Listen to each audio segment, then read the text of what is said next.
Hi, my name is Colette Copeland, and welcome to my Jesse James adventure at Jody Klotz Fine Art in Abilene. So on display here are 32 prints, solar plate etchings, and sheen collé prints exploring my project about Jesse James. Growing up, I was always told we were related to the Jesse James. My mother's cousin did the genealogy, and I found out that my great-great-grandmother's second husband, Billy James, was the first cousin to Frank and Jesse James. So I knew I wanted to do a project. I just wasn't sure how it would come to fruition. And over 5 years ago, after researching and reading everything about the James brothers, I went upon what I call a performative journey. I traveled to all of the sites where he lived and outlawed, and the journey was quite long, one that spanned 9 states and over 4,000 miles. So behind me are the sheen collé prints.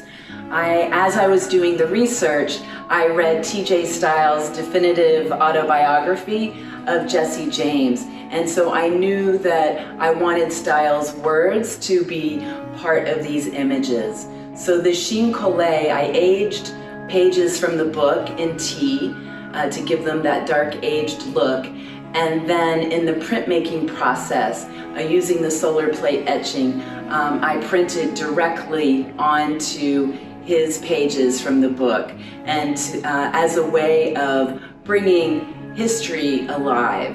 And then you will notice that some of the prints are also gold leafed. So the hand applied gold leaf on top of the print, that refers to this glorification or the celebrity glitz, if you will, of his reputation, as an outlaw and becoming so famous. And then you'll also notice on some of the prints that I have rubbed the surface of the gold leaf with a mixture of gunpowder and my blood. And the gunpowder, of course, references his outlaw activities, while my blood is a way of imprinting my DNA directly onto the prints.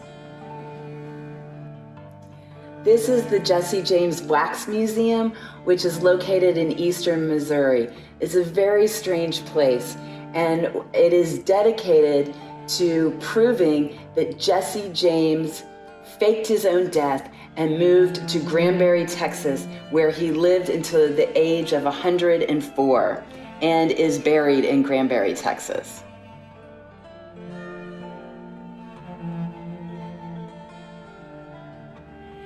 Here we are in Granbury, Texas, with the sign leading to Jesse James' counterfeit grave.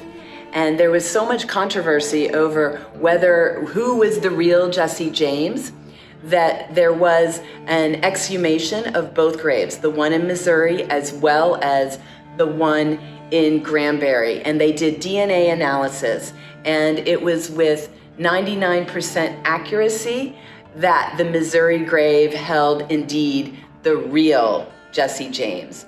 Yet you can travel to Granbury and see the grave site here.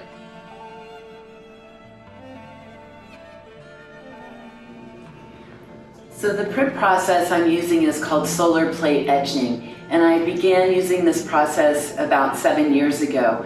What I really love about it is it's a way of transforming the digital photographic files into a very hands-on, textured printmaking experience.